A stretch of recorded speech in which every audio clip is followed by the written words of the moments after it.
Hello guys, welcome back to my YouTube channel. तो आज हम लोग जा रहे हैं अपने गांव, मतलब जो हमारा ससुराल है वहाँ पे। देखिए तासु कितना एंजॉय करिए। एक्चुअली क्या था, हमारे यहाँ लोग गया जी गए थे, तो श्रीमद् भागवत होता है ना, तो 7 दिन के लिए तो वही हो रहा है। उसके बाद फिर 30 को भंडारा भी है। तो आज 24 और हम लोग निकल रहे हैं अपने गाँव के लिए, जो कि हमारा सैदपुर में गाँव है। और पहले हम लोगों ने सीएनजी भरवाया सीएनजी स्टेशन पे। और देखिए ताशु और उनकी दीदी का फ़ाइट आप देख ही रहे होंगे, कितना ज़्यादा ये लोग फ़ाइट करते हैं। ताशु तो लगभग सबसे करती है। ये सर्ववेद मंदिर है, जो कि आप लोग गूगल पे सर्च करेंगे ना तो आप लोगों को मिल जाएगा। तो ये हमारे रूट में पड़ता है। तो फाइनली नैन्सी बिट्टू हमारी, जो कि हमारी दीदी की बेटी हैं, वो अपने रूम पर, मतलब उनको उतरना था, वो हमारे यहाँ आए हुए थे। तो ताशु को देखिए, ताशु बिल्कुल उनको जाने नहीं दे रही है। देखिए क्या क्या बोल रही है ताशु। दुकान खुला है। चलो छोड़ो, अरे छोड़ो भैया, दीदी को जाने तो बेटा। अभी आएंगे, अभी आएंगे। हम लोग काऊ के पास चल रहे हैं। छोड़ो भैया, हम लोग काऊ बेबी के पास चल रहे बेटा। बाय नैन्सी, बाय बाय बोलिए दीदी को, बाय बोलना, जल्दी आना, बाय बाय।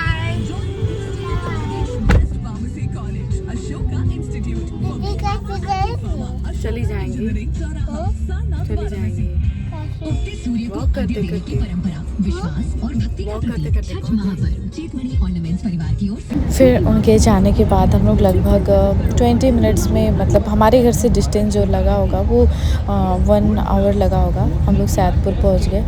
तो हालांकि हम लोगों ने मतलब कि रास्ते में साइलेंटली पूरा रास्ता निकाल दिया, क्योंकि चुपचाप चलो भाई घर। और ये जो दुकान है ना, ये बहुत फेमस है सैदपुर में, इसलिए मैंने इस दुकान को आपको दिखाया। यहाँ रसगुल्ले बहुत टेस्टी मिलते हैं। तो उसी शॉप के आगे जस्ट सैदपुर में ये रेलवे फाटक पड़ता है, जहाँ पे रेलवे फाटक बनता है, और बहुत लंबी ट्रैफिक लगी हुई थी। तो थोड़ी देर बाद फाइनली ओपन हो गया डोर, और हम लोग यहाँ से निकले अपने घर की तरफ। तो हम लोग ज़्यादा दूर यहाँ से घर नहीं है, तो अब पास में घर रहता है ना, तो घूंघट करना पड़ता है, तो मैंने घूंघट कर लिया। तो 5 से 10 मिनट लगा, और हम लोग फाइनली अपने घर के बाहर, मतलब बस जस्ट 2 मिनट की दूरी पे हैं हम लोग, घर एकदम पहुंच ही गए। और देखिए ताशु तो एकदम हैप्पी हो गई कि काऊ से मिलने आ रही है। फिर हम लोग घर में आ गए, मतलब थोड़ी देर में उतरे, और यहाँ से बस 2 मिनट 1 मिनट लगेगा, सामने हमारा घर है। तो हम लोग फाइनली घर पे आ गए। देखिए आने के बाद तो आते ही जस्ट हमारा काम शुरू हो गया। बहुत इम्पोर्टेंट है। इसके बाद बनाऊंगी मैं रोटियाँ। ये मेरा आलू तैयार हो गया, और इसमें फ्राई तो नहीं होता, बट हल्का सा रोस्ट करने के लिए बोला गया, तो मैंने रोस्ट कर दिया। अब नेक्स्ट टारगेट है हमारा काजू। ये हमारा व्रत वाला काजू, इसको हल्का सा रोस्ट करेंगे। अब यहाँ पे क्या था कि हमने ये मतलब मखाने वगैरह जो भी थे सब मैंने भून लिया, सब कर लिया फास्टिंग का। तो अब इन्होंने मेरे को कलर लगाया, और देखो मेरे से क्या क्या पूछ रही हैं।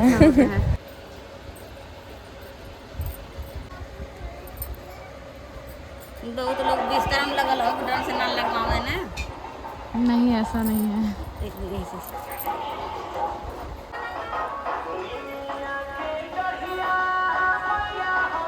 बड़ी मम्मी से मिले अपनी।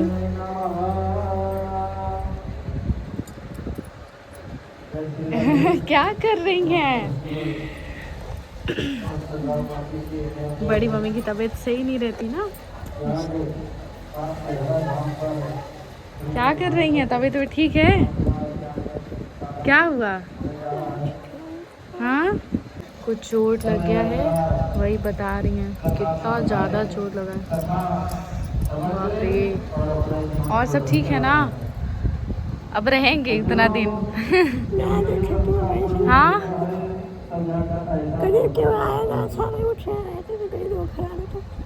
फिर बड़ी मम्मी से मिलने के बाद तुरंत गए हम रोटी बनाए, क्योंकि सभी को खाना पीना खाना था, तो होता है ना। फिर हम लोग गए फटाफट रोटी बनाया, क्योंकि रोटी बनाना बहुत ज़रूरी था। सारी मतलब फलाहारी जिसको बोलते हैं सब तो हो गया था, बट उसके बाद बीच बीच में जो लोग फास्टिंग नहीं थे सबको खाना खाना था, सबको भूख लगी थी। इवन हम भी कुछ खा कर नहीं आए थे। तो इसलिए फटाफट हम लोगों ने, मतलब हम लोगों ने क्या, मैंने रोटियां बनाई, और क्योंकि बाकी लोग आए हुए नहीं थे, तो काम करने के लिए लोग आए हैं बट इस टाइम नहीं आए। तो फाइनली ये सब करने के बाद ताशु देखिए अपनी दादी का पैर छूने जा रही है। दादी का पैर छूइए। Very good, very good. इधर देखो, अपना क्रॉक्स पहन लीजिए। उसके बाद अपनी बड़ी मम्मा जी का हेयर कॉम्ब किया, क्योंकि उनके बाल बिखरे हुए थे, शायद वो नहा धो करके बैठी हुई थी। तो बाकी लोग फ्री नहीं थे कि कोई कर पाए, तो मैं फ्री हो गई थी थोड़ी देर के लिए। तो मैंने, मतलब हालांकि इनका जब भी आते हैं तो करते ही हैं, क्योंकि बड़ी हैं वो बहुत, और अपने खुद से कर भी नहीं पाती हैं। मुझे बहुत मतलब दुख होता है इनके लिए, वो एज इतनी ज़्यादा हो गई है। भगवान सबको सही सलामत रखे, इनको भी अच्छे से रखे और स्वस्थ कर दे बहुत जल्दी। जितने कष्ट ये झेल रही हैं इनको बिल्कुल भी ना हो।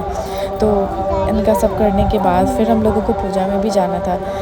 बाहर हमारे यहाँ भागवत हो रहा था, तो पूजा में जाना था। तो हम लोग फिर यहाँ से निकले और तैयार हुए, यहाँ से फिर गए हम लोग देखिए पूजा कर, मतलब पूजा के लिए। और यहाँ पे सारी तैयारी हो रखी है, सब कुछ सुबह से पूजा हो रहा था। फाइनली भागवत के लिए पंडित जी मतलब आने वाले थे, वो आए नहीं थे। एक्चुअली उनको चोट वोट लग गया था, तो वो लेट हो गए थे।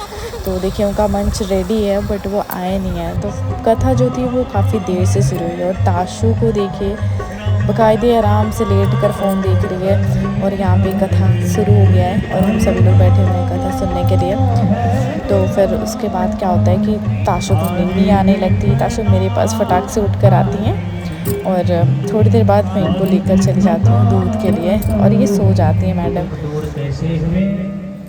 फाइनली 2 घंटे के बाद कथा आज का अध्याय कंप्लीट हो गया था। तो कंप्लीट हो, वैसे टाइम कब निकल गया पता नहीं चला, क्योंकि इतना अच्छा लग रहा था। इन्होंने इतना अच्छा कथा का, सीरियसली बता रहे हैं गाइस, अगर आप लोगों को मौका मिले तो ज़रूर सुनने जाया करिए। और श्रीमद् भगवत गीता हर एक लोगों के नसीब में नहीं होता, ये तो मानने वाली बात है। उसके बाद आरती वगैरह हुआ, आरती वगैरह लेने के बाद मंच पे गए हम लोग, पैर छुए। पैर छूने के बाद हम लोगों को प्रसाद मिला, और प्रसाद खाने के बाद हम लोग चले गए घर में। घर में जाने के बाद सब लोग खाना पीना खाए। खाना पीना खाने के बाद बड़ी मम्मा के पास गई मैं, पैर वैर दबाया उनका। और फिर उसके बाद देखिए ताशु कैसे परेशान कर रही है, और ताशु को देखिए कितनी मतलब एक्टिव हो गई है, अपनी दादी माँ का पैर दबा रही है, अरे सॉरी सर दबा रही है। देखिए क्या क्या बातें कर रही है ना ताशु। ताशु बहुत प्यारी गुड़िया है, प्यारी दादी को चोट लग गया है ना। हाँ, हैंड में लगा है, देखिए हैंड में लगा है। हाँ। दादी के लिए दवा ले आएंगी आप? कब ले आएंगी? अच्छा, डैडी से मंगा दीजिएगा ना। कोलमेट भरो ना। हाँ कोलमेट भरो ना। हाँ। ये बड़ी मम्मा कुछ दिन पहले वॉशरूम जा रही थी और वो स्लिप हो गई थी, गिर गई थी उनके हाथ में, और थोड़ा बहुत सर में पैर में चोट लग गया था। तो तभी से ये बहुत ज़्यादा परेशान है। परेशान इसलिए क्योंकि वो सब मतलब जहाँ पे चोट लगा है दवा तो हो रहा है, बट अब वो होता है ना कि ओल्ड एज हो गया है, तो थोड़ा सा दिक्कत तो होता रहता है। हालांकि सबसे छोटी चाची जी उनका बहुत सेवा करती हैं इनकी, बट फिर भी मुझे बहुत दुख होता है इनके लिए। भगवान मैं सोचती हूँ ना कि इनको जल्दी से स्वस्थ बना दे, ताकि ये सब कुछ आराम से कर पाए। So guys good night. आज का ब्लॉग यहीं पे ओवर होता है, फिर मिलते हैं कल के ब्लॉग में। Good night guys.